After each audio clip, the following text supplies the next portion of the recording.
Spidey outfit. Thanks. Where'd you get it? I made it. Looks uncomfortable. It gets kind of itchy. It rides up in the crotch a little bit, too.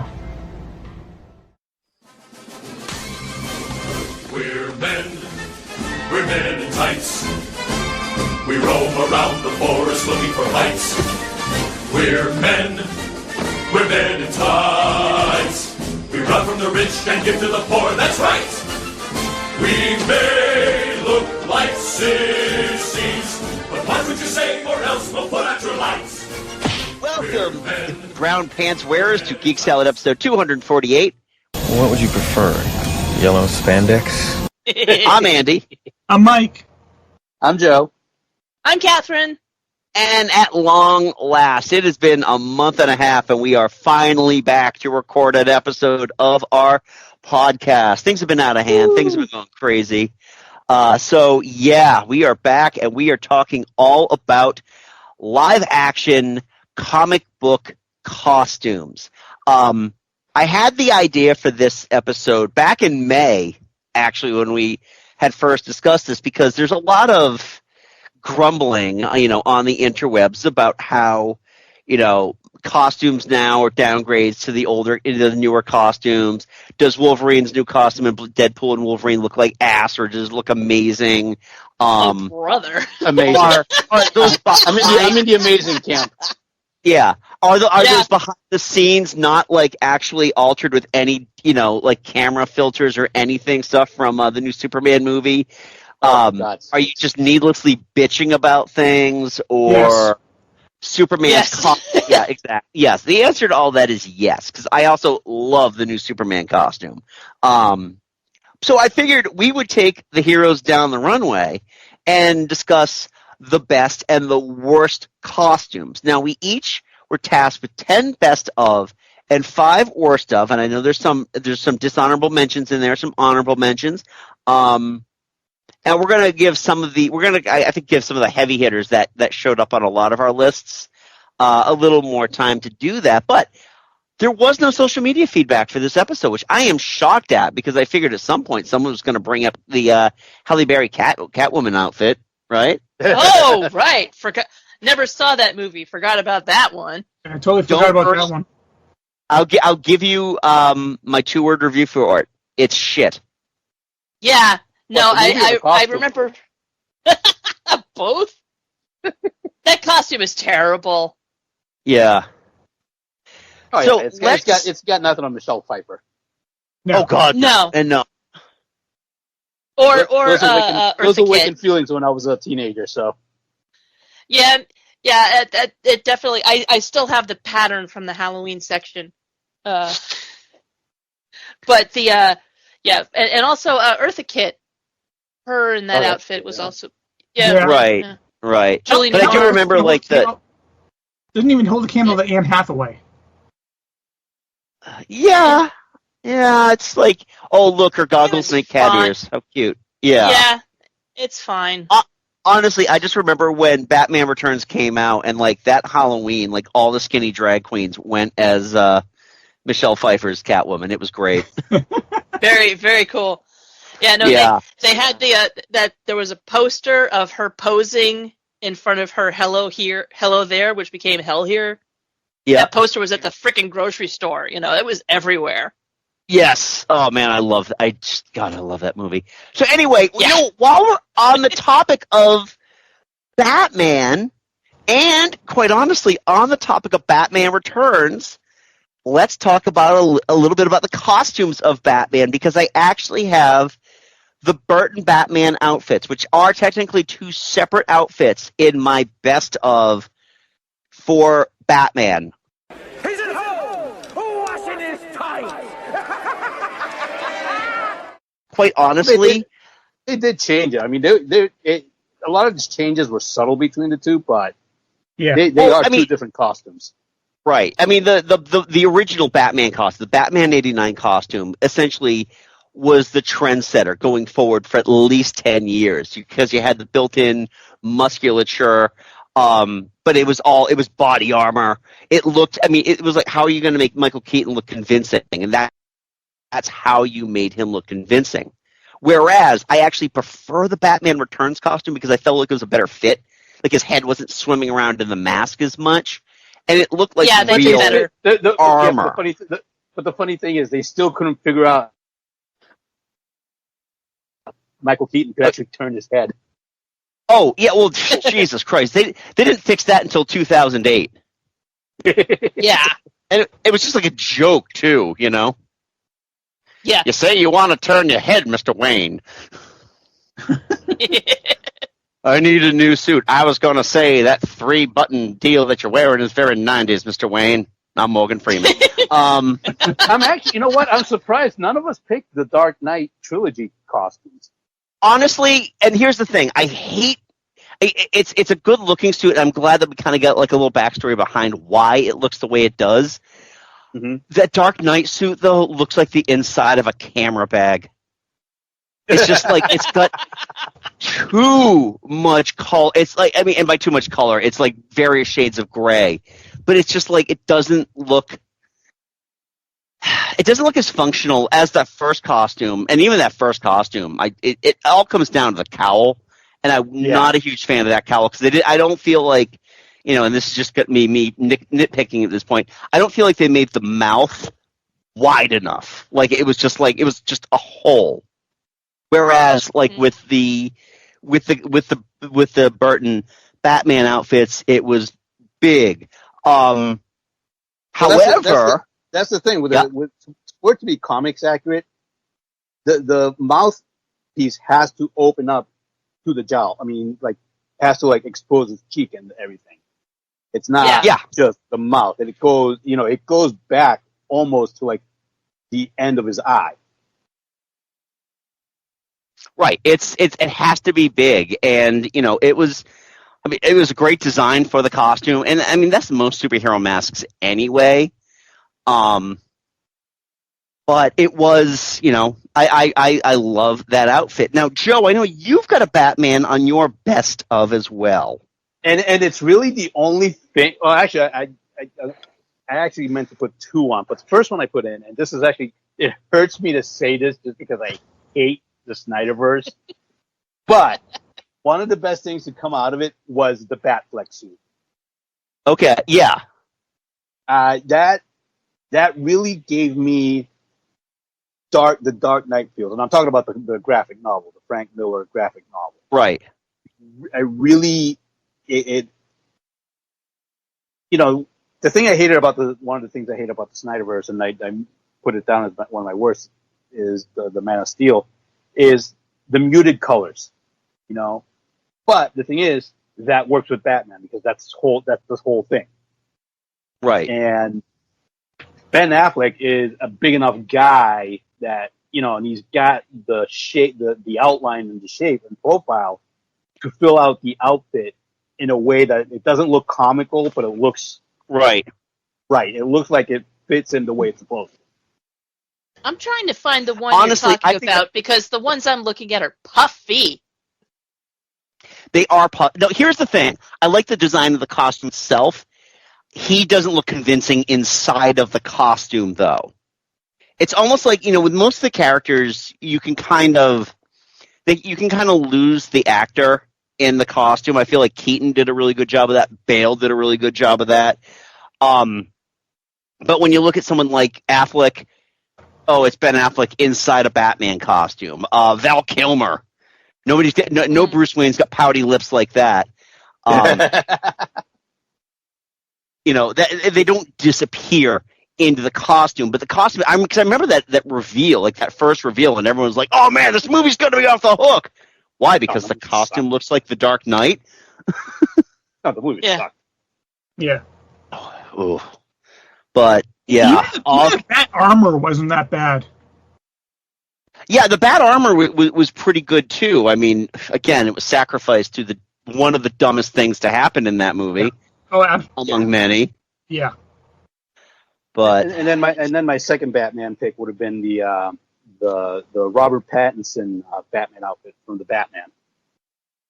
Okay. Just because, and my reasoning is because, as you know, it's supposed to portray Batman early in his career. Yeah. So he's still figuring things out. So it's a very utilitarian, and I don't mind the fact that he's going around walking in, in Doc Martens, Right. in steel-toed Doc Martens, because if you're figuring out what you're trying to do, Yeah. you're not gonna sit there and figure out, I need these special type of boots or anything. It's like, you know what, Doc Martens are gonna work. If I'm gonna kick somebody's teeth in, a set of steel-toed Doc Martens is gonna do a pretty good job. Yeah. Right. You know what? For me, I think it's just because the outfit itself in the Batman is very unmemorable compared to some of the other ones. But I get your point, though, Joe, that it is kind of like this is the year one suit. Yeah, it's very utilitarian. It's just it does what it needs to do, and you can tell. And he's trying to figure out, okay, what works, what doesn't work. Like when he was falling, when he was falling, that inflatable thing didn't quite work the way it was supposed to. Yeah. The inflatable wing, the inflatable wing that he had in Right. Like, okay, well, that didn't quite work the way it was supposed to. I gotcha. All right. Well, I know that, Catherine, you've got Batman in your honorables. Yes, I have the 60s Batman on ABC from 66 to 68. Good old Adam West and Cesar Romero as the Joker with his well-maked-up mustache.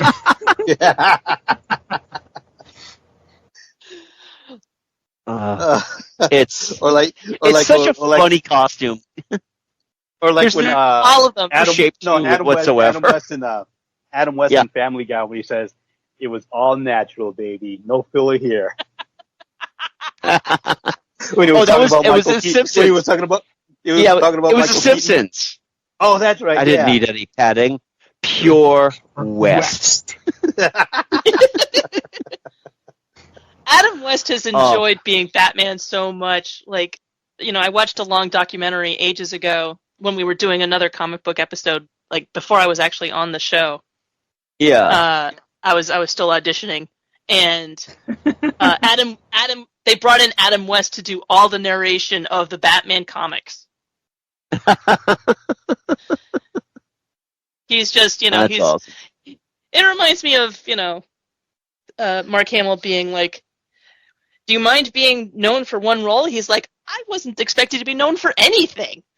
Yeah. So Adam West just delighting in his Batman experience has been great. But anyway, yes, the Batman costumes and all the costumes on the show. I mean, obviously it was camp, which I didn't understand when I watched it. Well, it was camp, but it was a reflection of the comics at the time. I mean, yeah, that too. Silver Age Batman wasn't exactly the dark, brooding, loner that he's been since the 80s. So. Right. Yeah, seriously, they need Neil Adams to come in there and go, "All right, enough of this bullshit. Let's go." Yeah. Yeah. But yeah, all the costumes on that were high camp, except like everyone who played Catwoman was amazing. Yeah. Oh, and Batgirl too. The Batgirl outfit. I never realized how much purple was actually in the bat suit. Like, I think his gloves were actually purple. Probably. Yeah, but I think that was a reflection of the camera technology at the time. Mm. That too, they had stuff that they were dealing with on like all Star Trek at the time as well. Mm. Right, because if you want something to look a certain color when it's on TV, it has to be another color in real life. Yep. Yeah. All right, let's move over to some of the worst Batman. Yes. What? No, you're right. Going to the worst Batman. Yep. Mike. Yeah. Well, I mean, if you look at the Adam West and they actually put some effort into that. Yeah, it was camp and all that, but they put some effort into the costume to make it look pretty decent. Where they didn't put a whole lot of effort into it was the 1940 and 1940 1949 serials. Oh my God! Yes. 1945 and 1949. Yeah, where it was. It was just like a headpiece with like a devil horns underneath it that they put cloth around. Yeah, exactly. Let's put some devil horns on a ski mask. See what happens. Yeah, they did absolutely no effort to try and make it look anything like the comics. The comics weren't great at the time, but this was just utter crap.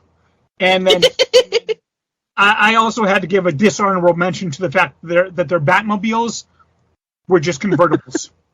Yeah. A 39 Cadillac Series 75 convertible sedan and a maroon 49 Mercury convertible. Where if the top was, if it was an open convertible, it was Bruce Wayne. If it was a closed convertible, it was Batman. It was Batman. And that was the only thing. Oh my God. And Mike coming in here being our surprise car guy for this episode. Yeah, I know. But I've seen the serials mainly on Riff Tracks and just seeing them like I wanted to get the exact ones right, just because it was just so stupid. Man, Gotham City has so much spacious farmland. Yeah. Wayne Mansion is like a two-story duplex. Oh God! All right, I have one Batman. Yep.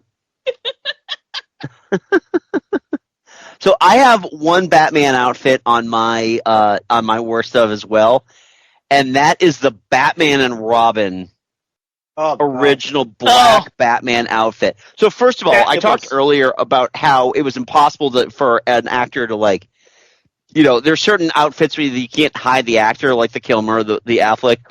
I mean, George Clooney is just like his face just beams through that thing. Yeah. And while the fit of the cowl was actually pretty good, the bat nipples, the bat thong, the bat cod piece. But what killed me the most about this one is that this was when they were trying to do the all black suit.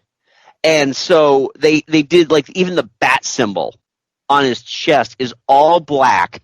But the issue with it, and this might be just me nitpicking, but it looks stupid, is that there is a lip going from the edges of the cowl down to hold onto the bat symbol, and it looks sloppy. It looks like a costume. Actually, you're going. Weren't there silver accents to that one too? There were silver accents to it. It was definitely more like a grayish, like a blue steel than it was black. But it was all monochromatic. He's the Dark Knight. He's not supposed to shine out like a beacon. Yes, but this was yeah. Oh, what's his face? Schumacher. Clooney. Oh yeah, Schumacher. Yeah. Joel Schumacher, who didn't understand the assignment of 90s grunge and was going for more like Adam West Batman. He was going more for camp than he was for right. Yeah. Right, and it looks bad. I mean, other than all the other shit they threw onto the costume itself, like the ice skates. I remember at the time everybody thought that this movie killed superhero movies. Nobody's going to want to go see a superhero movie anymore after this. Yeah, and then Blade came out the year after, and then X-Men came out 3 years after. So it was, it's a bad looking outfit, and it does nothing to hide the fact that Bruce Wayne and Batman are the same person, because not with that chin. Wow, Batman sounds a lot like Bruce Wayne, doesn't he? Yes. And apparently they both have the same. They both have the same credit score because they have a credit card in their names. Wow. All right. Well, moving from the Dark Knight, let's talk a little bit about the Last Son of Krypton, Superman. Say, Jim. Whoa. Excuse me. That's a bad outfit.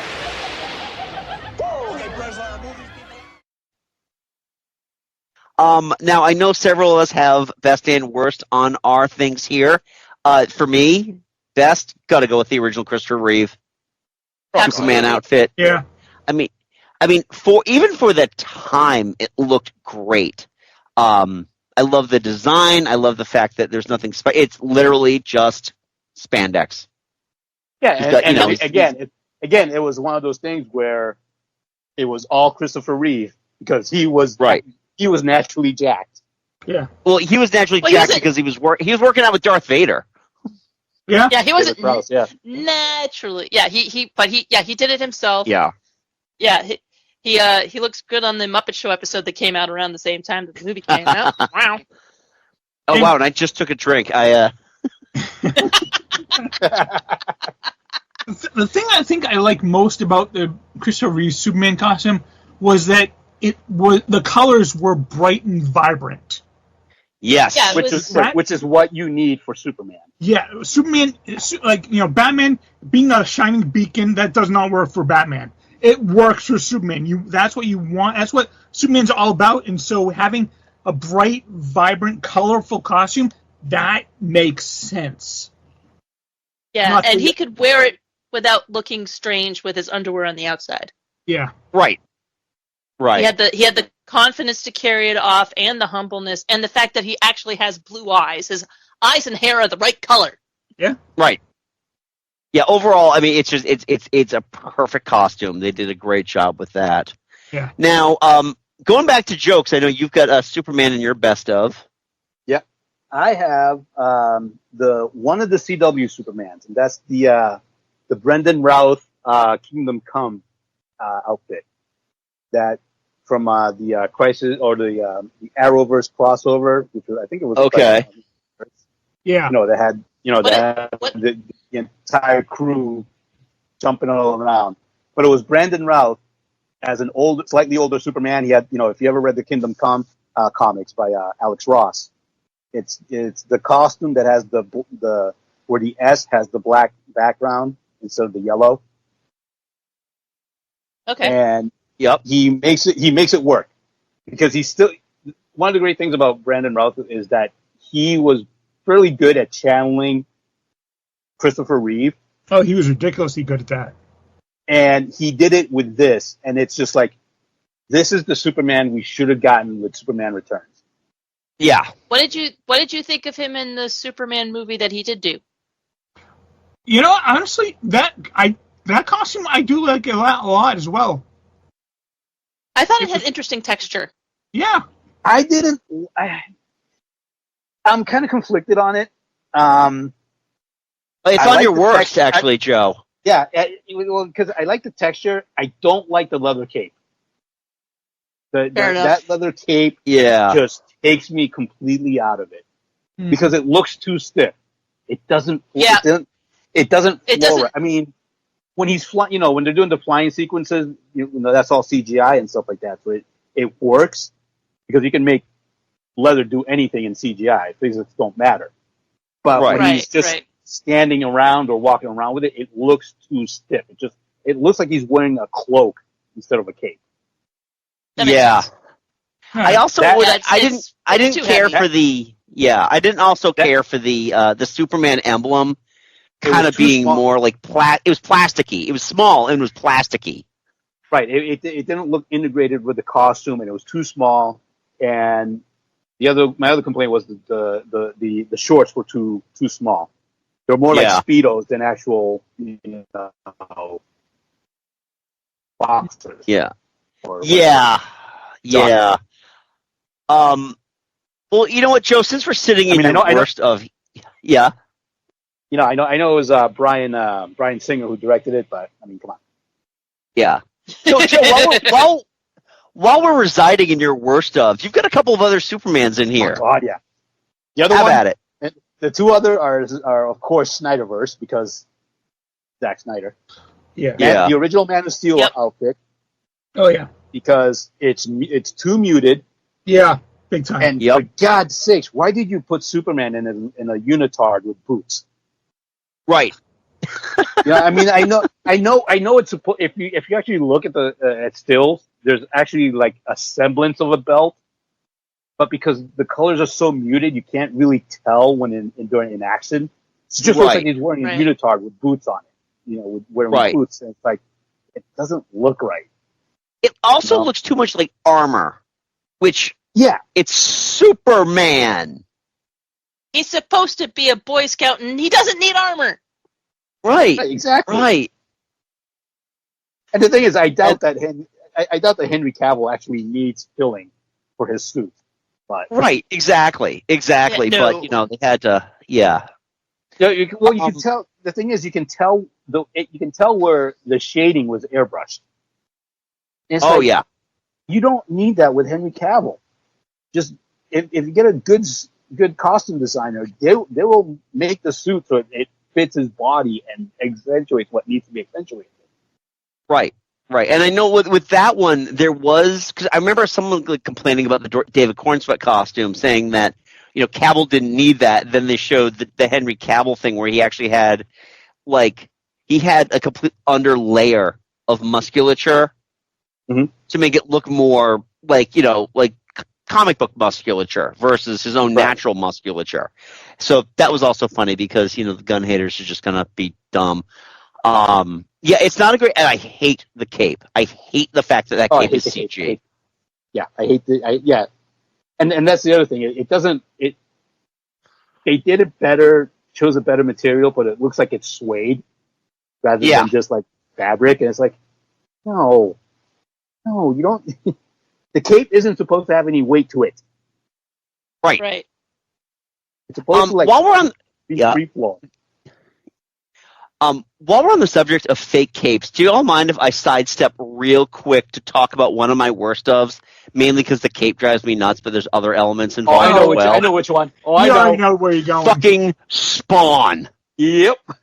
Oh my god. So that cape has this is back in the lawless wasteland days of CG when just anything went and it went everywhere, all over in all directions with no rhyme nor reason whatsoever.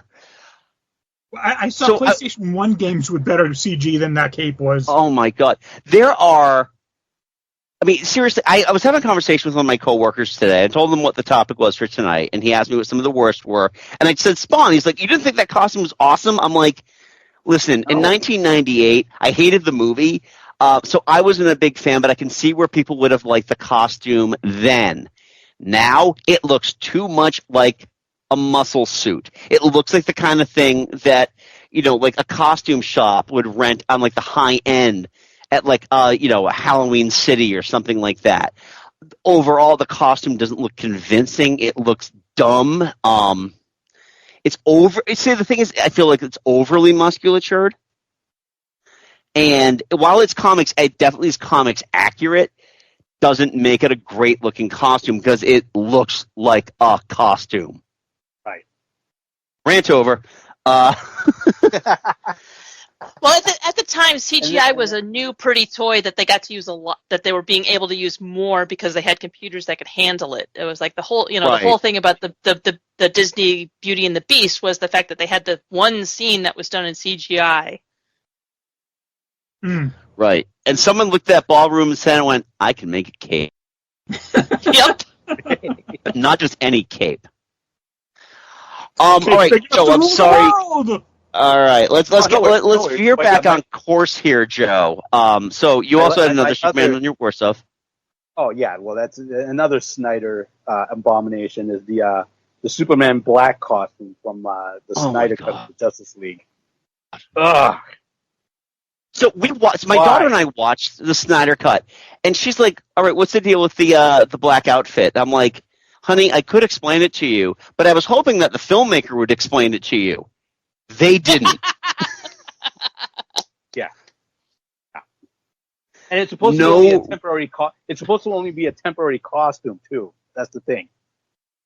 Well, it's all part of Zack Snyder's grand scheme of turning Superman evil, because that's what he thinks everybody wants is evil Superman. Right. Well, they do. That's why they watch The Boys. Right. And they don't get the joke.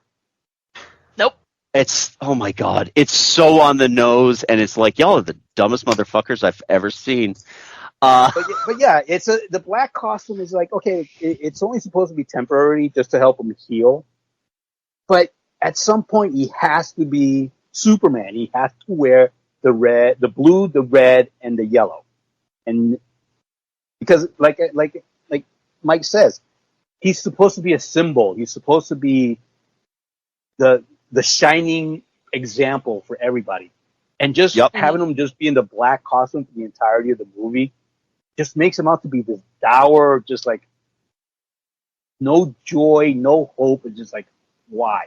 What's the point of Superman? Yeah. Well, that's all you're going to do to him. Yeah. Snyder doesn't get that Superman should be a contrast to Batman instead of a parallel. Right. I mean, the problem with Snyder is he sees everything through the lens of Ayn Rand and objectivism. And it's like, no, Superman is the rejection of Ayn Rand. Right.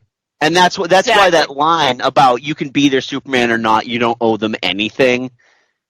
That line it destroys the entire mythos of Superman. That and should I have saved those kids, Pop? Fuck them kids. Yeah, basically, it's like no, you don't understand Superman. Yeah. One thing I will give to the Joss Whedon Justice League is that at the end when Superman's back, he actually has a bright blue and red, vibrant colors on his costume. Right. Because Whedon actually understands that no, Superman isn't dour. Yeah. Right. You're right. You are right about that, and it's kind of the closest we did get to another, Reeve. Not anywhere near close, but close enough. No, but I mean, I mean, I don't blame the failure of Snyder's Superman on Henry Cavill. No, it's all on Snyder because it is given a good director and somebody who and writers who understand who Superman is.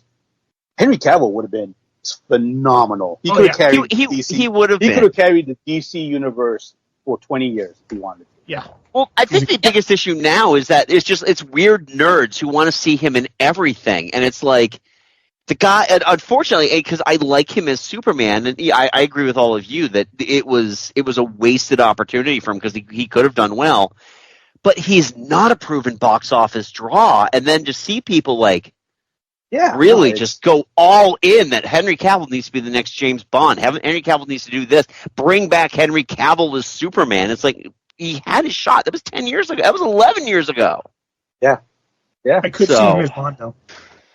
I did hear a rumor at work today. Oh God, I'm still going with Regé-Jean Page. That is my Bond. No. I would prefer Regé-Jean Page. I think he would be a phenomenal Bond. But I could see Cavill being Bond. Right. I just want to see Regé-Jean Page back in a Dungeons and Dragons sequel. I was just going to say, never forget what they took away from you. Well, Chris Pine's saying that its discussions are ongoing. They haven't completely written it off. So, right. Well, that's good. I guess he's pushing for a sequel. So, well, I think that's cool. Yeah, I think that movie ended up doing a lot better on streaming than it did in theaters. Oh, yeah. Oh, yeah. Yep. That's a definite word of mouth. Love it. I did hear a rumor about Henry Cavill, though. Oh, yeah. What's that? He was seen talking to George R.R. Martin. Oh, no, boo. Oh, the rumor is he might be Aegon the Conqueror. I have no idea who that is. All right, yeah, you don't watch Game of Thrones, House of the Dragon. House of the Dragon. Oh, don't care. Okay. All right, well, we've got one more Superman, and that is on Catherine's honorables. All right, now we're going to talk about Lois and Clark, The New Adventures of Superman, ABC 93 to 97. Yes. And that the worst Superman. Well, that was when, he did okay. He did okay. I'm just talking about, I mean, that dude is just like, he's waiting for his opportunity to be in God's Not Dead 8, so it's like... Yeah, he was in God's Not Dead 1! He's going down the Kevin Sorbo route. Yeah, he was. Yes! Yeah. Oh, I didn't know. All right, I watched so many reaction videos to that movie. I didn't actually know he was in it. But okay. Oh, okay. Yeah. You're not a premium subscriber to Worst of All Possible Worlds, so you haven't heard them cover that then. Oh yeah, no. Oh. No, he's in the first one. But anyway, at the time we were just being introduced to Dean Cain and Terry Hatcher as Lois, and it was okay, And I think they did have a little bit of fun making fun of us, like, how do people not recognize you with the glass? You just take your glasses off. What the heck? Was a fun episode. The costume's not bad. I also remember that they did make kind of a joke about the costume in the very first episode. I think when he's like trying it on, and Martha Kent says like, "Well, at least nobody's going to be looking at your face." Yep. Nope. That's right, Ma. That's my dick. But yeah, that was. Yeah. I watched several seasons of it. It was fun. I didn't mention Smallville because they hardly ever have costumes. They went non-costume, non-cape. Yeah, we got cape, no flights. That was the original mission statement. Until the very, very end, and mostly that was because they were showing the future, so that was fine. Yeah. But yeah. And my dentist looks like Dean Cain, like a young Dean Cain.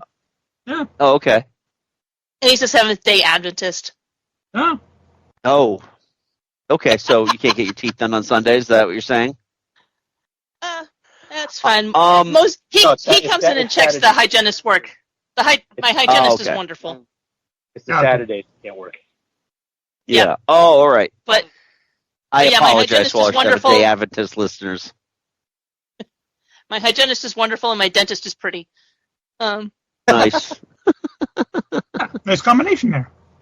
Yeah. All right. Well, let's move away from Superman. I'm sorry. I Did you have one have a version of Superman. Oh, you do. Worst. You do. Yes, you do.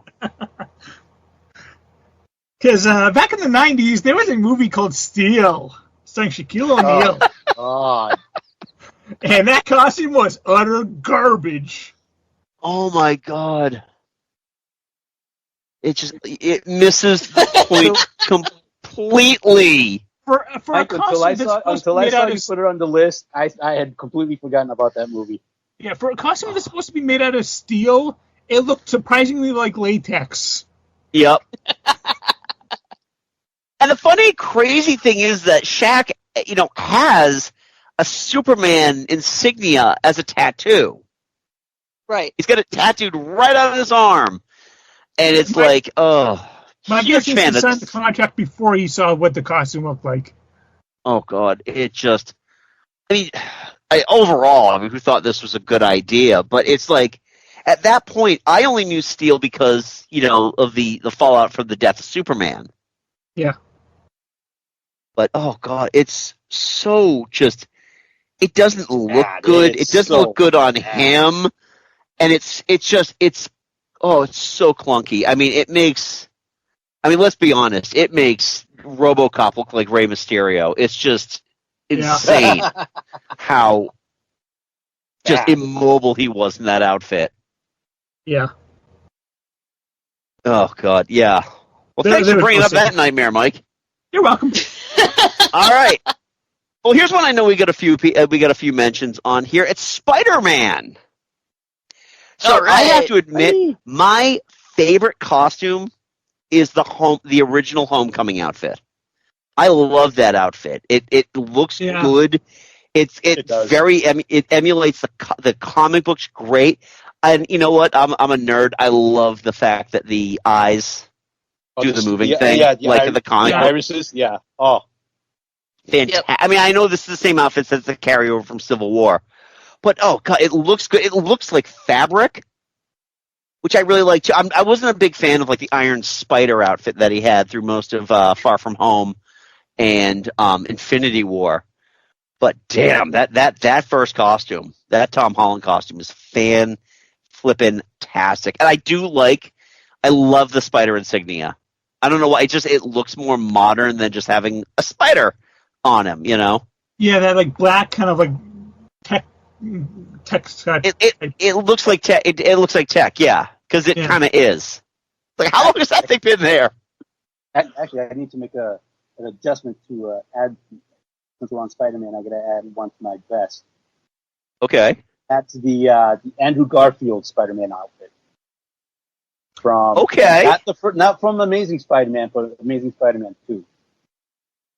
Which was a better movie was. Which is way more. It comics accurate. Definitely was a better looking costume. I always thought that the texture of the costume looked like a basketball. But that's especially true for the Tobey Maguire movies. That was pure. Yeah, I'm surprised nobody put that on their list. The best. Yeah, I was focused on TV. Okay, I liked it. No, I like the Tobey Maguire Spider-Man costume. I'm not a big fan of the eyes. Okay. Yeah, the funny I think for us back in like the early aughts, like let's take you back to 2002, we were just amazed that they pulled it off. Yeah. Oh God, yeah.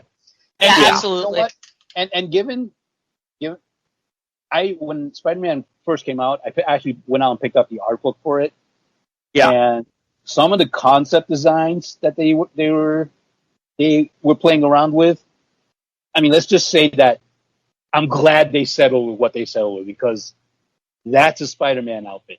Some of the concepts they had just were like, no. Like the one concept was like a transparent, clear red mask made out of plastic. Oh God! What? Oh yeah. Oh, they were just throwing everything at the wall. Right. Yeah, that sounds like the Cameron version of Spider-Man that he was planning. Oh, well, yeah. Right. Well, they're doing they did a lot of new things with the first Spider-Man movie, so they have to figure out, okay, what's going to work with what we're trying to do. Right. But like you said, imagine? I'm just glad they settled with, okay, it's going to be comics accurate. We just got to make it work. Yeah. Mm-hmm. Can you imagine if Canon actually made their Spider-Man movie with Michael Dudikoff? What that would have looked like? You're talking about Batman and Robin killing the comic book movies. Oh there my you God. go. Yeah. Yep. Yeah, they were. Yeah. Spider-Man kind of resurrected comic book movies, and if they'd done it because of Raimi, and if they'd done it the other way, ooh. Yeah. So, Joe, do you have anything else to say about the Amazing Spider-Man 2 costume? No, that's it. I mean, it's colorful. Okay. It's not muted. It's comic books accurate. The eye slits, the eyes were I think were perfect. And given Andrew Garfield's performance as Spider-Man, I think it did. It worked. It looked, and honestly, it looked more like the McFarlane Spider-Man than any of the other costumes. Yeah, that's true. Well, yeah. For those of us who came of age in that time period. Yeah. So, Catherine, can we delve into your worst real quick? Okay, so one of the things I was remembering, because I went straight to TV when I got this assignment, was there was an Amazing Spider-Man TV series from CBS from 77 to 79, trying to bankroll on the comics and superhero thing that was going on at that time. Yeah. And this is the era of, okay, so the guy can jump up onto a wall. We're going to have the stuntman start on the wall and then jump backwards, and then we're going to run the footage in reverse. And the guy playing Peter Parker is so old looking. Oh my God. And not once do you ever see Spider-Man swinging. Yeah. Yeah, I know. If you look at pictures, it's like the costume is not great, and it's just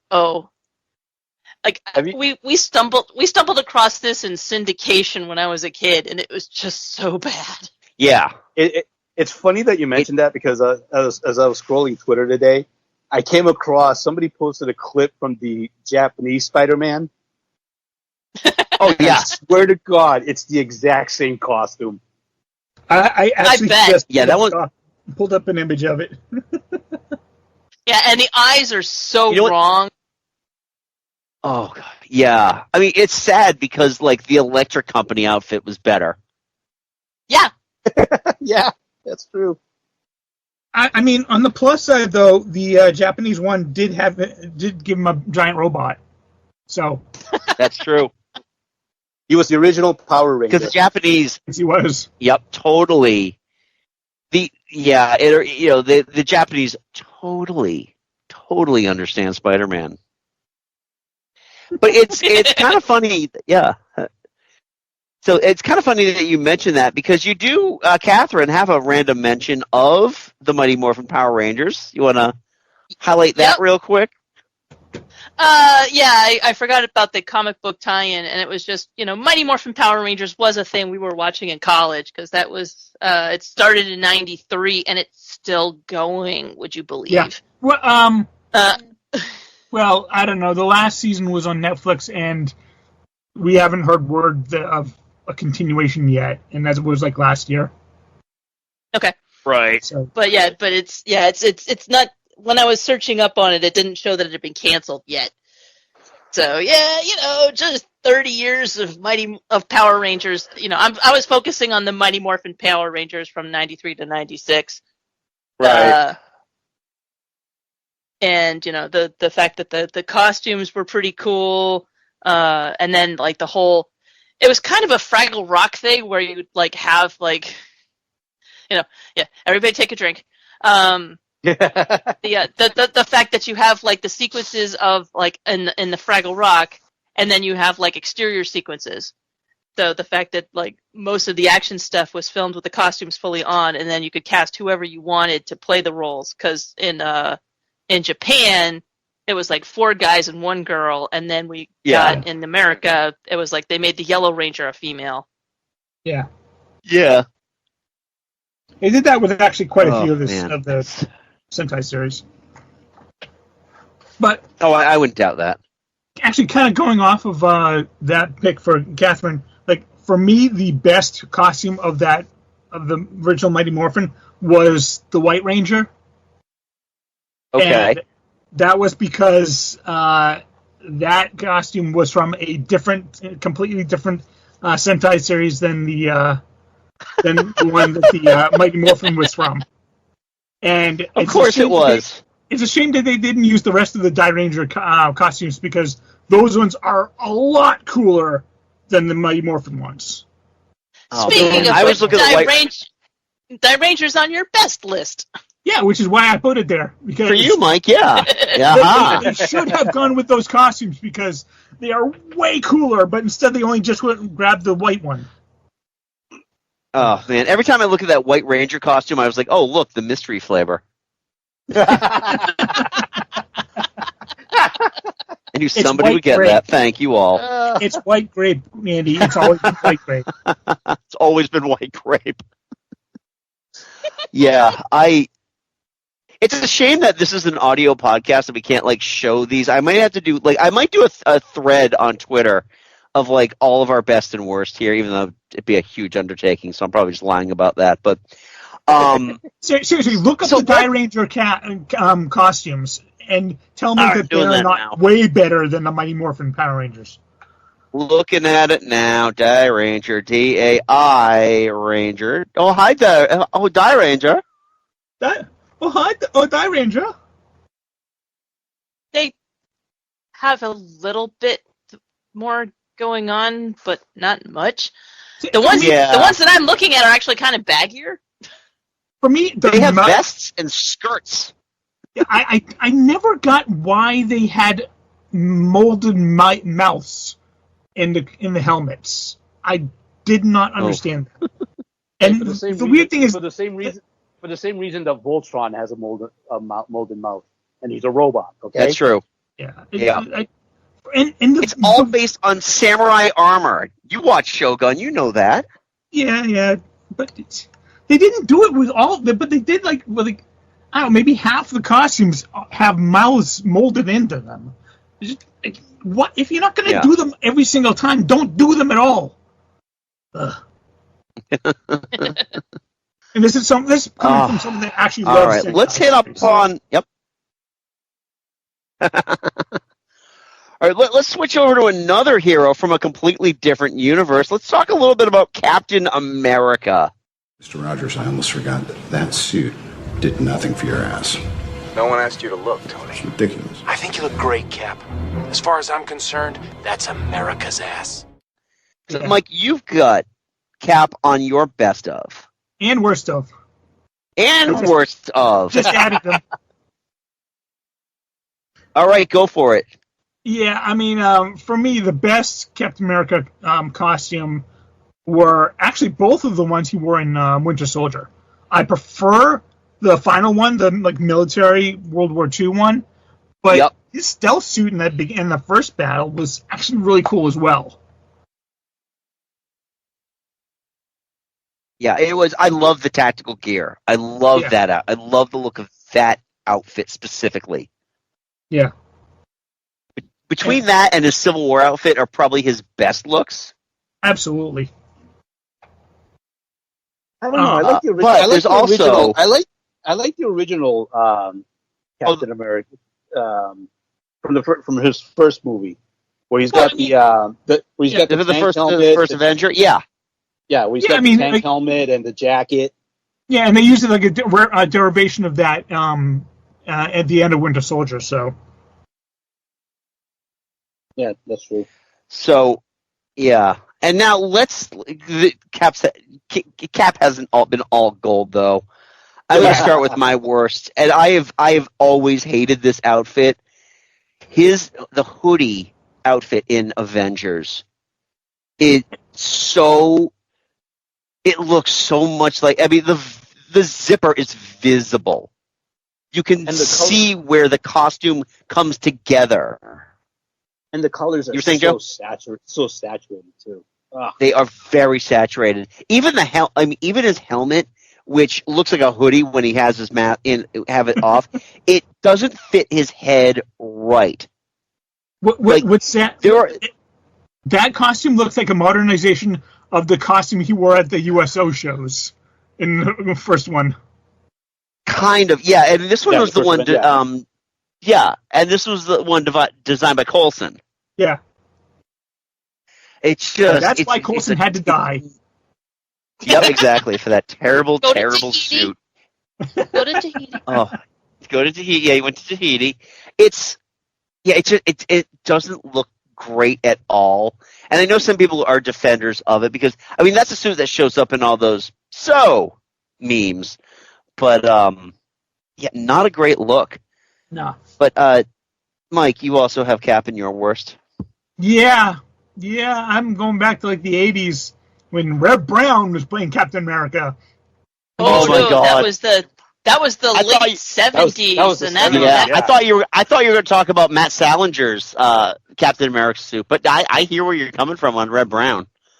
Yeah, because he had the motorcycle helmet as a helmet, right? Yeah, and it was twice as big as his head, which is a feat because Reb Brown has a big head. But yeah, it was. The movie was awful, and the costume was unforgivable. Yeah, it was definitely it screamed, "We're just doing this to keep the rights." Uh-huh. Yeah, but that does parallel one of my worst costumes. Which is? Because there was overlap with ISIS. Oh, yeah! Oh, my God. From CBS, 75 to 76. Ugh. It was the first weekly American live-action television series with a female superhero lead character. Yes, it does beat out Wonder Woman and the Bionic Woman series. Yeah. Deirdre Hall. And my mother, being a feminist, was plonking me down in front of any television programming that had a female superhero. So when I was 4, I was ISIS for Halloween. And I bet you looked better than she did on the series. I doubt it. That woman, at least you looked the same. Yeah. I was 4. She was an adult. No, I didn't. The woman was fine. The costume was not fine, but it was aimed at kids. It was parallel with Shazam and Captain Marvel, like the original Captain Marvel guy. Oh my God, I remember that from that TV show. Holy Hannah. Yeah, but So yeah, that was one of the first things I thought of was Isis, and that costume is not great. And like when I saw the DVDs for sale at Newbury Comics like over 15 years ago, I was like, I'm not crazy. The thing did exist.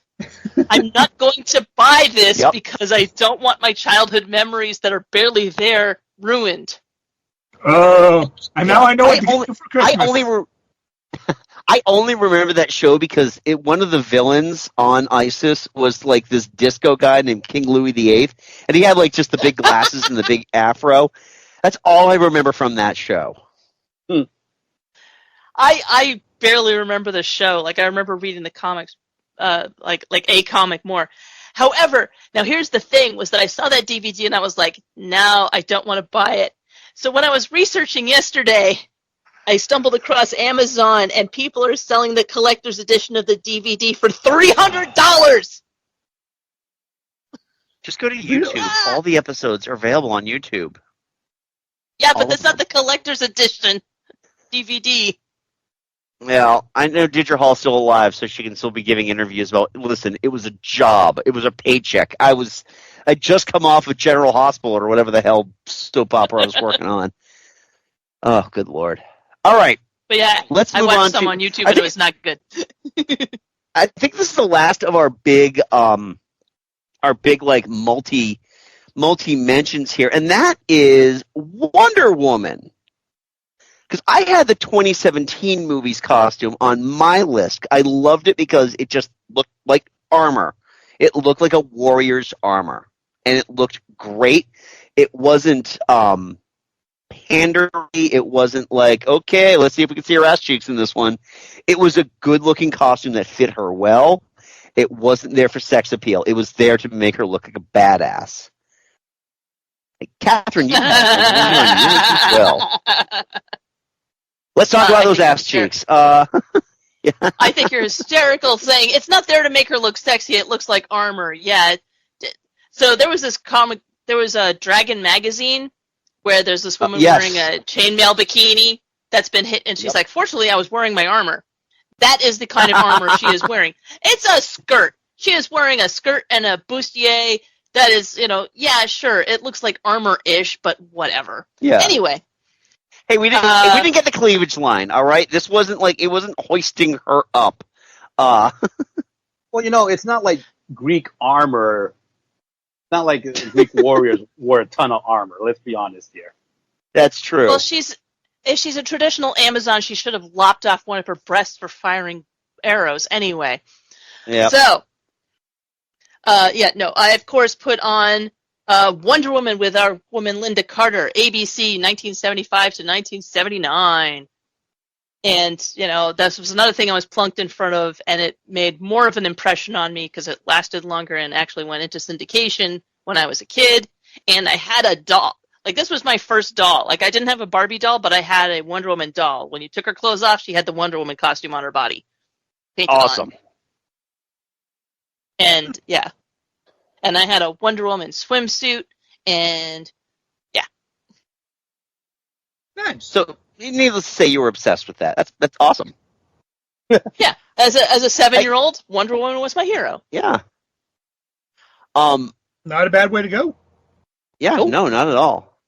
You know what, though? I did misspeak, though. There was another hero that has a couple of mentions on here. Joe, talk to us a little bit about The Flash. Yeah, we all know you gave Barry's suit a nice little fancy makeover. Yeah, but you don't know what you don't know. And underneath all this red beautiful, I've built in self-repairing armor, nano-liquid circuitry, full-spectrum scanning, and a whole bunch of other big words, chief among them. Your very own custom-made HUD. This thing is loaded with maps, schematics, delivery menus. You know that Thai place you love so much? Yeah, the one with the Patsy U. You know how we Patsy do? Dude, this is awesome. What else does it do? Well, lucky for you, I even wrote you an instruction manual. Well, for my best, I put a couple of Flashes. I put the original Flash TV from the 90s TV show, which came out around just after Batman. So it has that very much that Tim Burton aesthetic to it. But it was so great at the time. It's probably just nostalgia because I mean, looking back on it, they did have the Flash in the CW, the current CW show from the '90s. Yeah, you could tell it's overly bulked up because the thing is, Flash is supposed to be a live sprinter. He's supposed to be more Usain Bolt and less Rob Gronkowski. But given the time period, and how expensive it is to make real good looking costumes that you have to use week in and week out, they did a pretty good job for the time. And again, it had that Tim Burton. The entire show had that Tim Burton aesthetic. I think Tim Burton's production company worked on it or something like that. I haven't really looked, but right. And they gave it a whole reason for the functionality of it. Yeah, which was I thought it was helpful. And then for my second Flash for best is the CW Flash from season 8 forward, because the original Flash costume that they used in the CW did not look good at all. Oh God, I mean, no. You could tell they tried to do something within a very limited budget, but and I think part of it too is Grant Gustin is he's basically a wet noodle in terms of physique.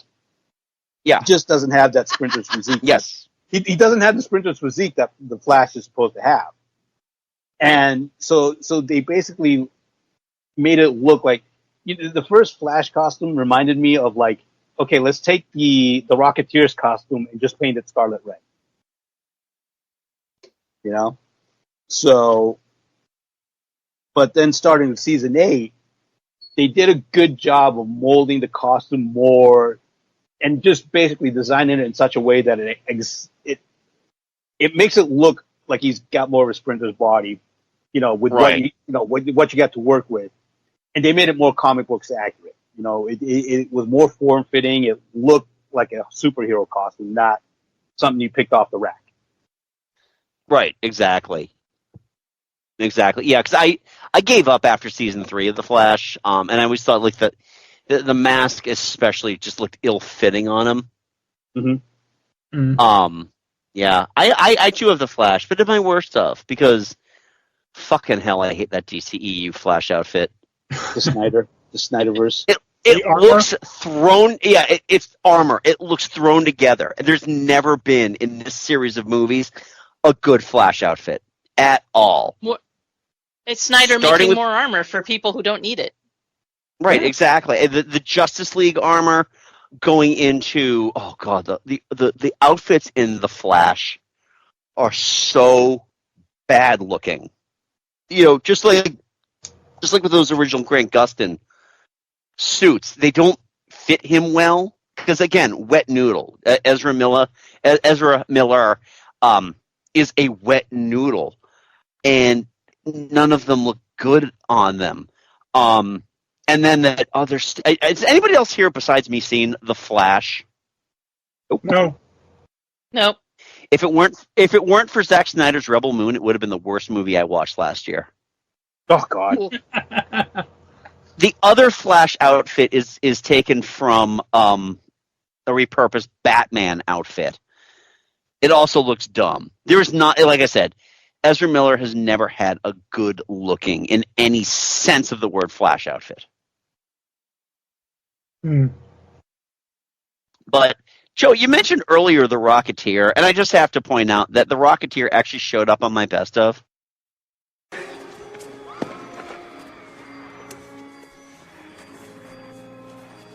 How do I look?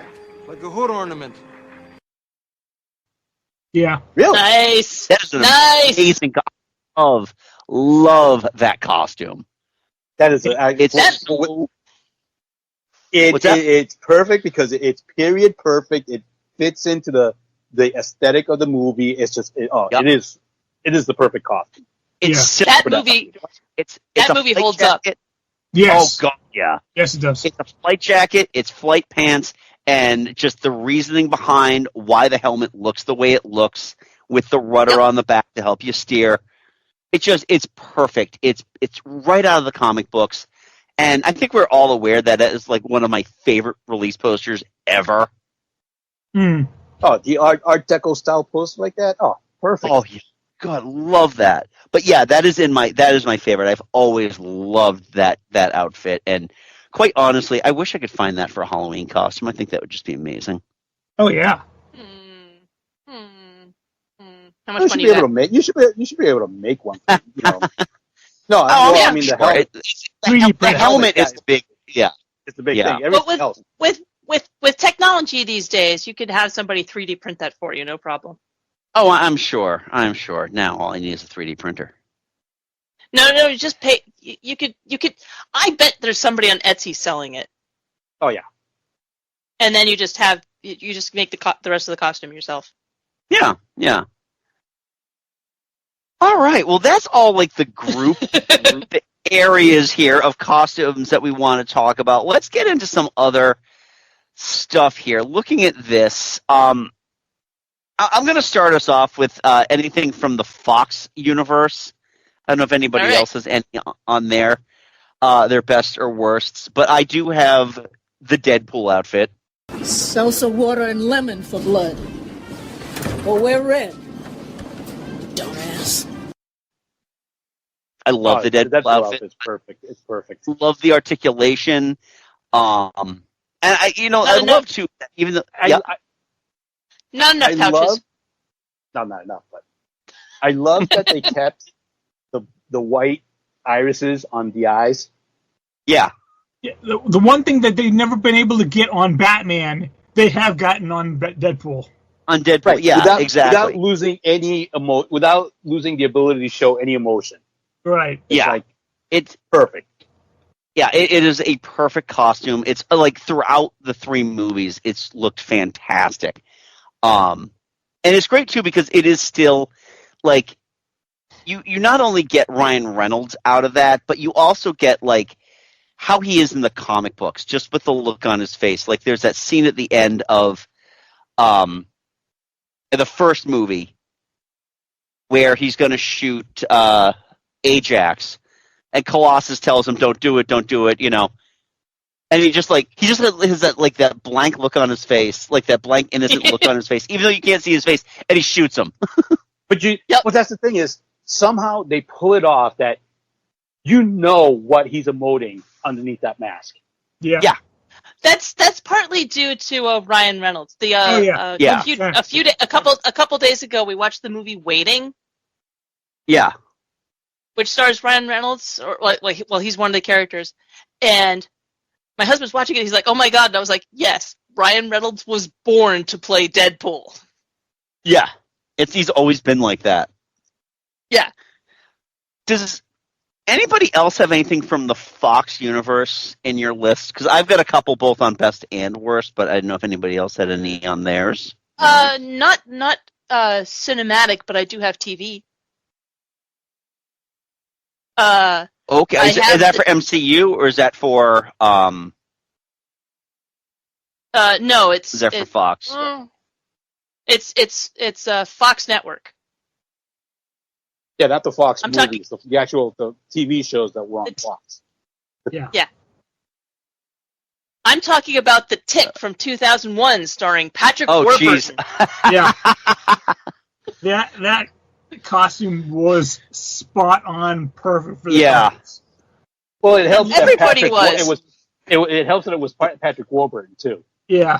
Exactly. Patrick Warburton was great. The guy playing Arthur was great, and the Arthur costume was perfect. Ernesto Carbonell as Batman. Just a flitter mouse. Yeah, well, every time they made a different version of the Tick, they didn't quite have all the rights, and so they had to keep changing Batman's name, and so he was Batmanuel in that one, which was awesome. Right. Yeah, I mean, the Amazon Tick series was a fun series, but the costume was not as good as Patrick Warburton's. Nope. Yeah. So, anybody else have anything on the Fox? And I actually only watched like one episode of the Patrick Warburton episode, so. Oh my god, dude! I got it on DVD if you want it, but want to borrow. I'm sure I could find it. Oh shit! I didn't realize that. I see Daredevil twice on this list here. Catherine, Yeah. Joe. Catherine, ladies first. I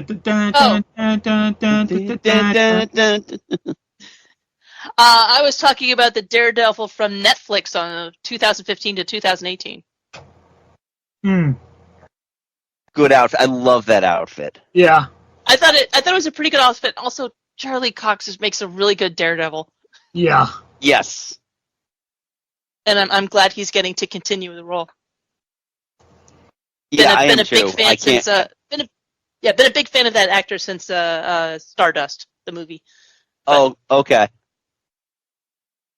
He is fantastic in that role. I love that outfit. I love that it looks like something that somebody on the streets would build for him, which is exactly what it was. Right. Now, Joe, you got the Disney Plus version. Are you just talking about the yellow or? As in, the one that showed up in She-Hulk. The yellow and red outfit. The Walk of Shame outfit, yes. The Walk of Shame outfit, yes, basically. So he had no shame. He had no shame when he was walking. Nope. Yeah. Yeah, I love both those outfits. I love that they deigned to go back to the yellow for no reason whatsoever, just because they could do it. Right, exactly. There's no purpose to it. It's just like, just do it. Throw the fanboys a bone. Well, that's part of what She-Hulk was all about. Right, and She-Hulk's on your list, Catherine, so go ahead. Yes, She-Hulk is on my list for a couple reasons. First, they actually gave her something that was pretty close to her comic book costume. And second, when they brought her to the guy that dresses superheroes and had the bit about him dressing Daredevil. It's we're bringing you a challenge, and he's like, okay, what? And she changes, and he was like, okay, and I was like, in the episode before she got her outfits, I was like, oh, she's just gonna have stretchy costumes that fit no matter what.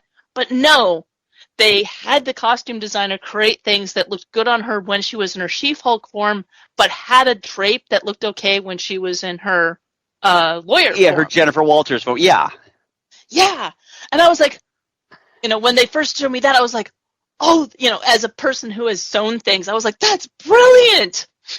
Yeah, the fact that I love that. And so I love that they didn't go for the stereotypical, oh, it looks the same on her, whatever size she is. No, they were like, it'll look good this way and it'll look good that way. And I was like, oh, it was awesome. That show is brilliant. That show is brilliant, soup to nuts.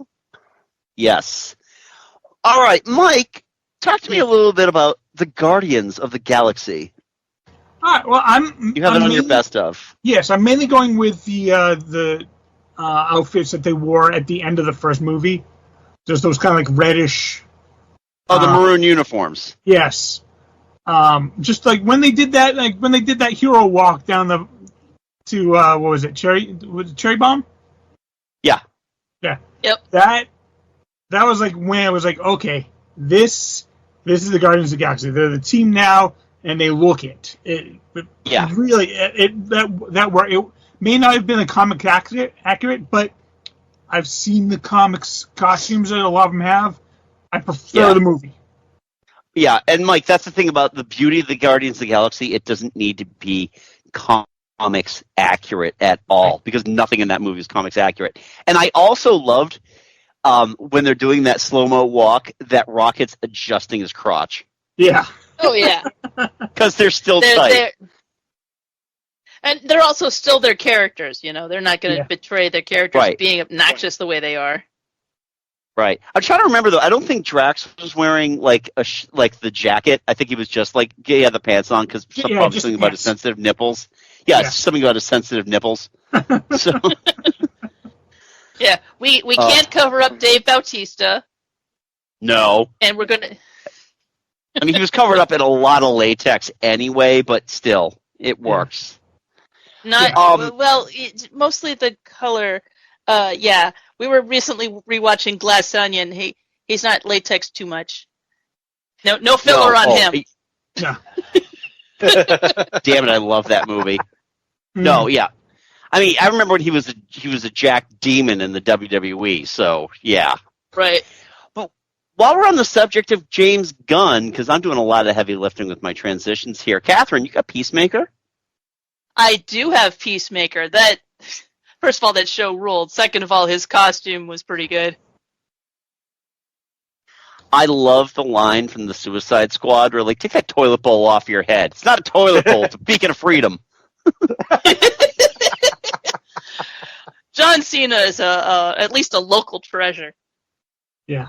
Yes, he is. I love that outfit, too, because while it looks... I mean, let's be honest, and the Peacemaker costume has never looked dignified, let's just say. No. It works on him, especially, because Cena's a jack dude. He's a jack dude, but he's also got comedy in his bones, and so he can wear it the right way. Yep. It's like also Herbert being the Tick. Yeah. Also, he's not like The Rock. He doesn't take himself seriously.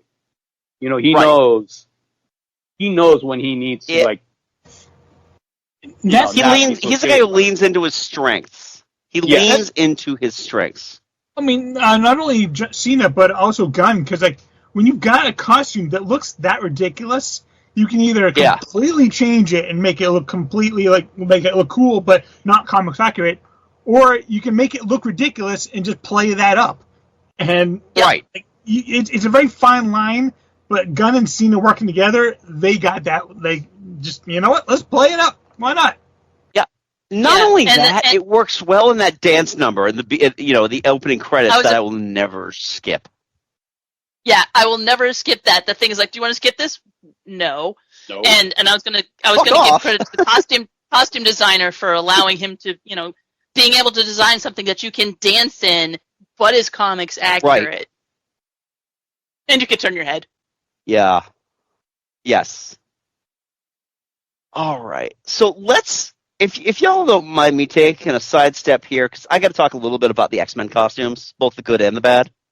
Okay. All right, let's go. So on my best, I have the first class outfits, like the final first class outfits, the yellow and blue. Oh, they look fantastic. The 60s comic book costumes. The 60s aesthetic. I mean, it still looks like flight gear, but it's good-looking flight gear. And they added the accoutrements they needed for people like Banshee. Like, they gave him those wings. Havoc has that thing to, focus his energy blasts. Right. Darwin had the... Oh, yeah. Wait, sorry, Darwin didn't have a costume. He was the guy who got killed. And then let's contrast to one of my worst... Yeah. Oh, I was just going to say it's fine that Darwin got killed because he went on to be Iron Man 2. He's Rhodey. He's second Rhodey. Yeah. No, that's Don Cheadle. That's Don Cheadle. Don Cheadle is second. Cheadle. That's not Don Cheadle. Don Cheadle. But he's not Darwin. He's. Yeah, he is. You're gonna make me look this up now, aren't you? I'll look it up first. Oh, all right. I got IMDb up here. Let me take a look here. But yeah, the costumes. I mean, they're great because they look functional. I've talked a lot about how I had a lot of misgivings about First Class until I saw it, and I was like, all right, I was wrong. This movie's amazing.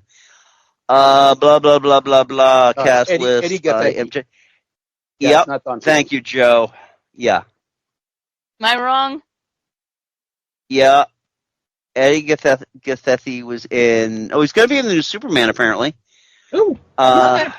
I think he's... It doesn't have... Oh, Michael Holt. Cool. No idea who that is. Yeah. Okay, awesome. Let's contrast those awesome costumes to X-Men 2000.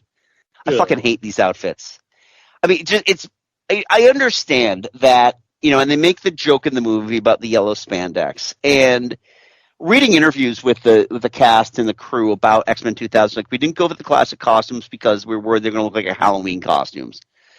So much has changed since then where we can now get comics accurate outfits. I mean, I didn't have it on my list, but the Doctor Strange outfit was fantastic. One that's on my best of that I'm not going to go into because we are starting to run long here is the Black Panther outfit.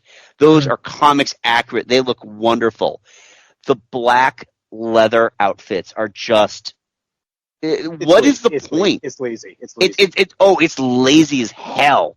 Well, I mean, there are subtle leather has more protective than quote unquote yellow spandex, and of course, in later parts of the comics, it wasn't spandex. Obviously, it was Shi'ar, which was like it was Shi'ar material that was full on armor and protected from fucking everything.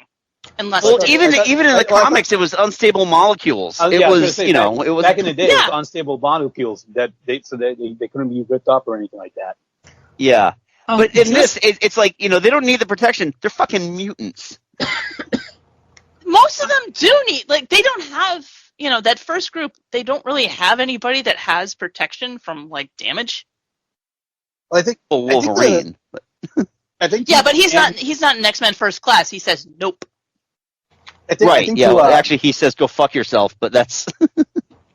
I think to Andy's point, though, about comics accurate costumes, like a year later after this X-Men 2000 came out was Spider-Man, and it showed that you could have a colorful comics accurate costume without having to look like a Halloween costume.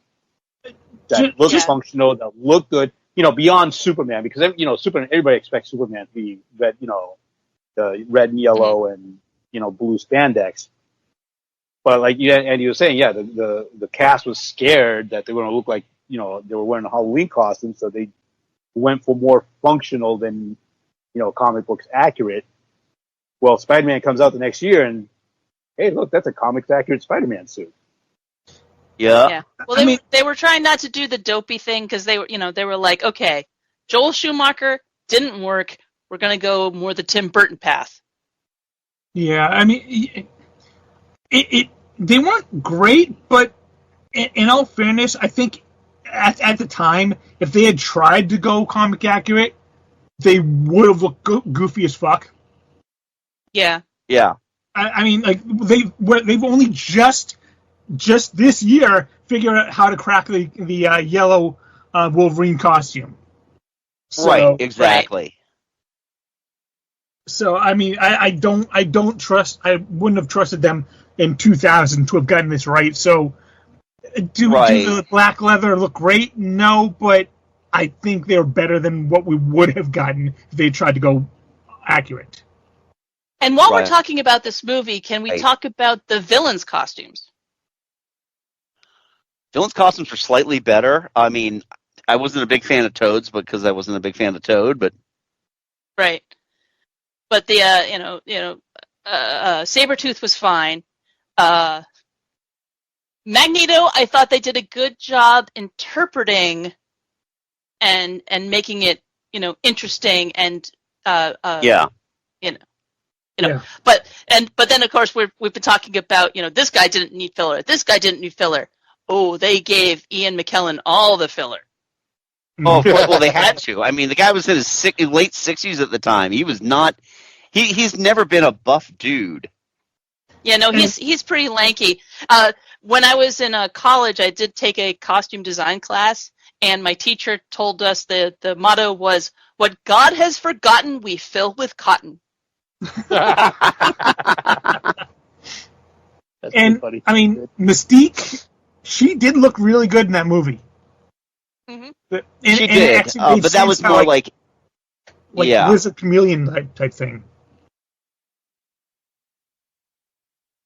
Yeah, no, I like that. I like that the character design. It made sense. I'd actually be interested in seeing what happens in MCU if they actually try anything close to the comics version of that, where she does have like the skull headpiece, and she's wearing like the white dress. But All right, so we are running a little on the long side here. So I've asked everybody to pick either one best or one worst that you haven't covered yet. So I will let Mike, why don't you take one more of your best or worst, whatever you prefer, my friend. Well, I mean, I really only got like 3 left here, so yeah, all right.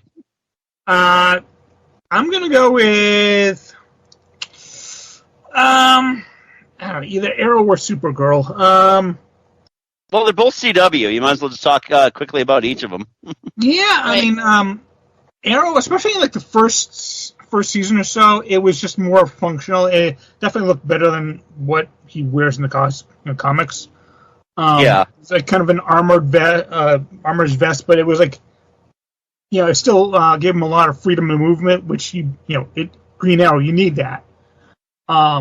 And then Supergirl, especially in like the first couple of seasons, it was the bright colors. You had the yellow, gold. You had the red emblem, fairly nice, decent size. You had very, very bright blue costume. They kind of switched up towards in the last couple of seasons where they gave her like a full body pantsuit, and like, I get it. I still prefer the red skirt on Supergirl, but yeah. So yeah, those are my picks. Awesome. Joe? All right, for my best pick, my last best pick, I picked Homelander from The Boys. Buddy, you think you look strong? You're wearing a cape. And it's not because I like the character. I mean, the character is he's a piece of shit. But yeah, exactly. I love the fact that, by the way, that Cody Rhodes has adopted that outfit. Oh my God, of course. But the thing is, with the state of the nation as it is, and, and I don't think my political leanings are a mystery to anybody who's listened to this podcast for any amount of time.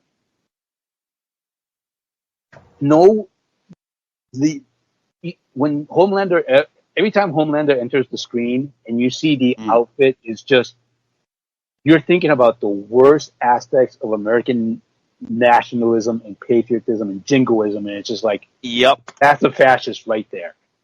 Yep. It's like, it's everything. The costume, yeah. I was going to say, I know it's supposed to be a parody. It's a parody of Superman's costume, whereas Superman's costume gives you hope and aspires you to be better. You see Homelander's costume, and you're like just filled with dread. Right.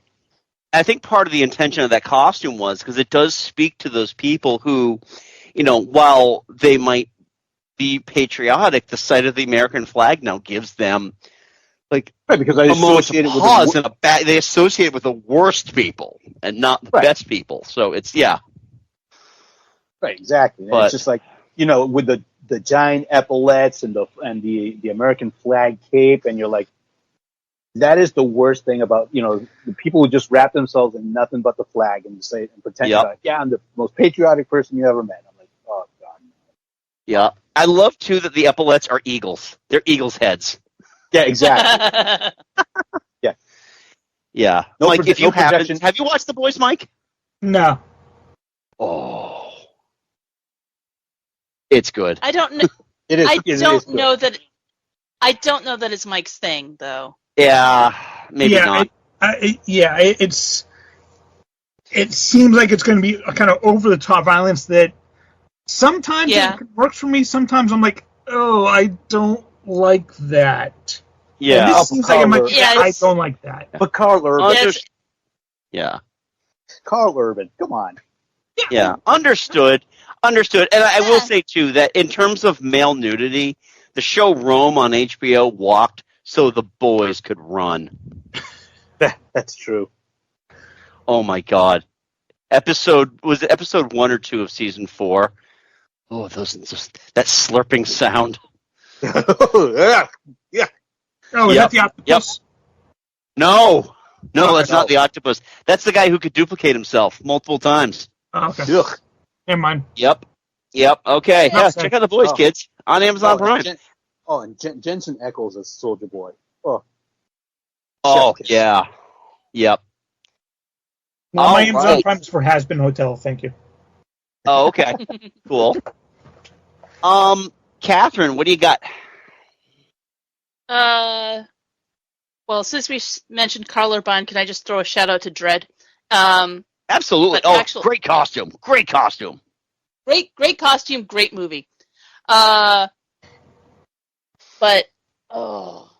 looking at my best of, I'm going to go with Birds of Prey. Okay. That was on the WB 2002-2003. They had one season. I really liked that show. I enjoyed it. I was sorry it didn't get renewed.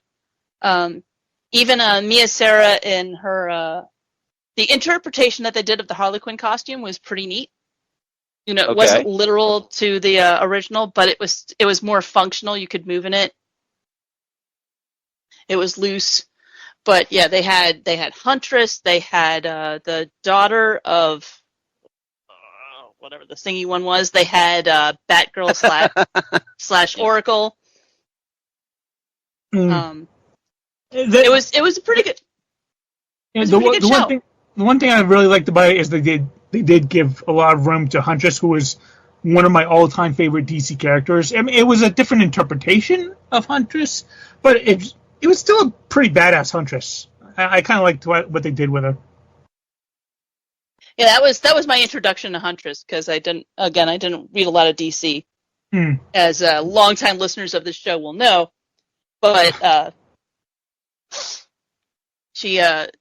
the character was very interesting. I thought the costumes were very good and well done. Interesting.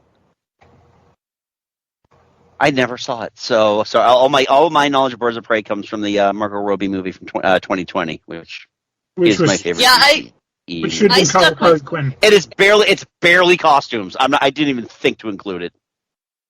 I stuck with TV shows that I'd seen at least some of, if not all of, and it turned out there was a lot.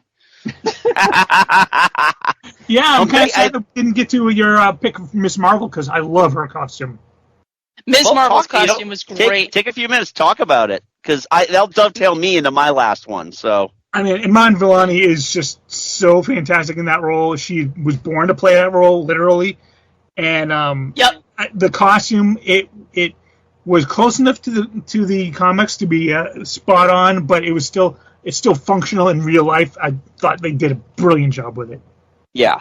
And one of my friends from work is a Muslim who grew up in the United States, and she said this show really represents what it is like to grow up as the Muslim woman in the United States.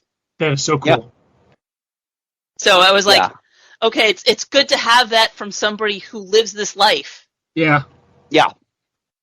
Well, it helped that they had a Pakistani writing crew as well. I mean, the entire thing was written by Muslims, so they could make it as authentic as possible.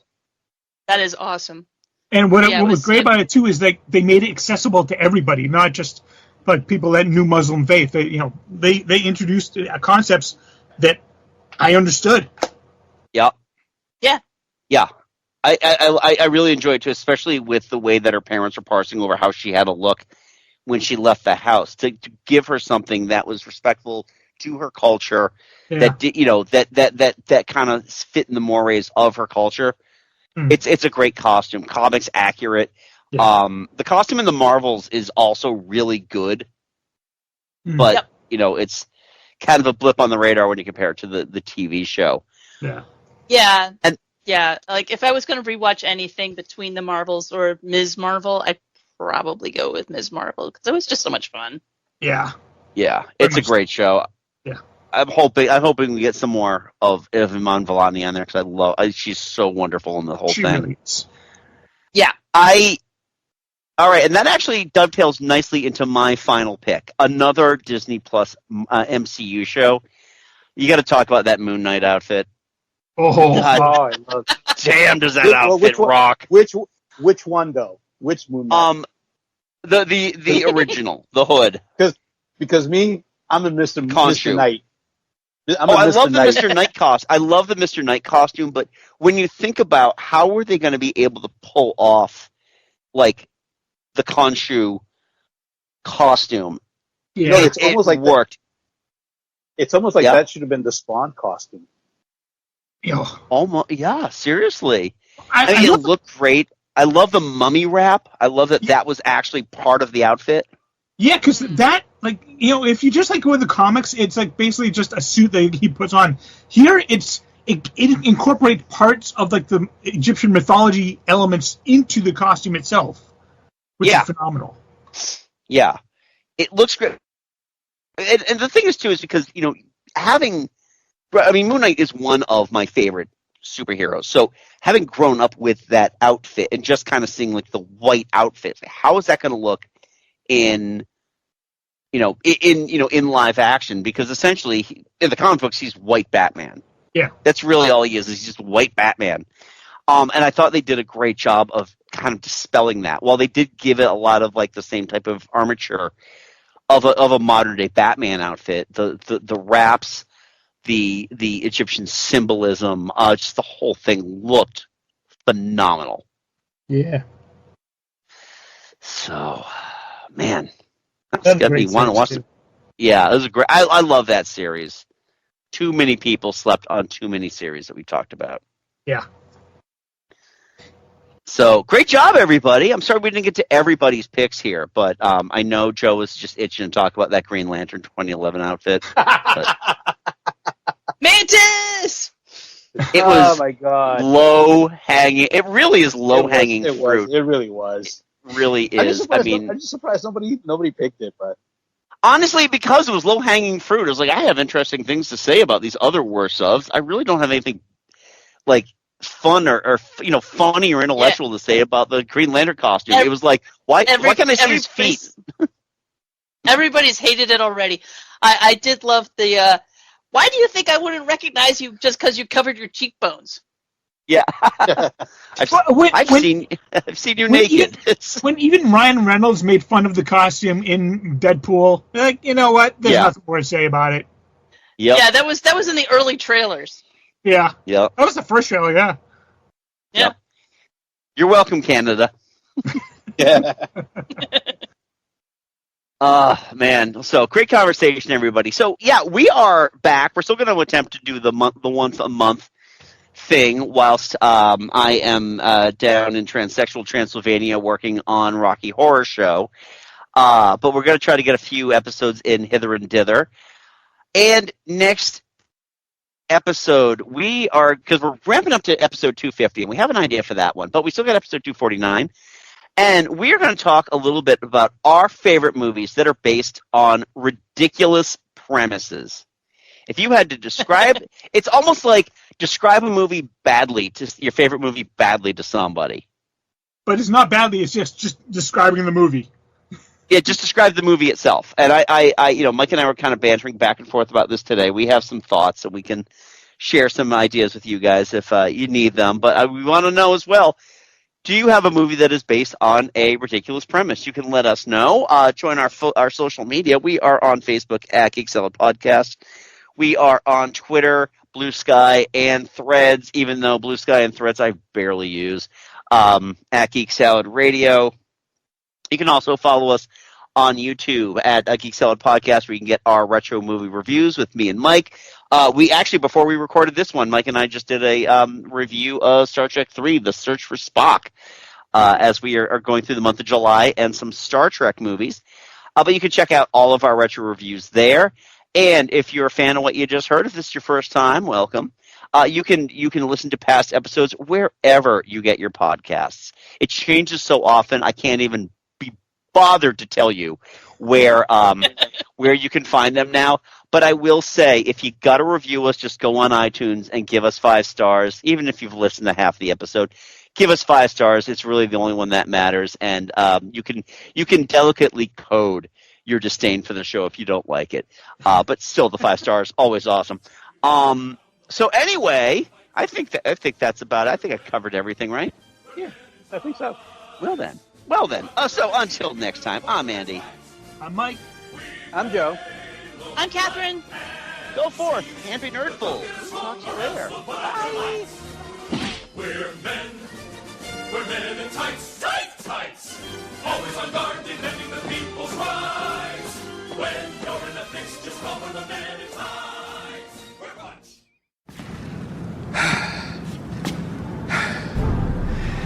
That is America's ass.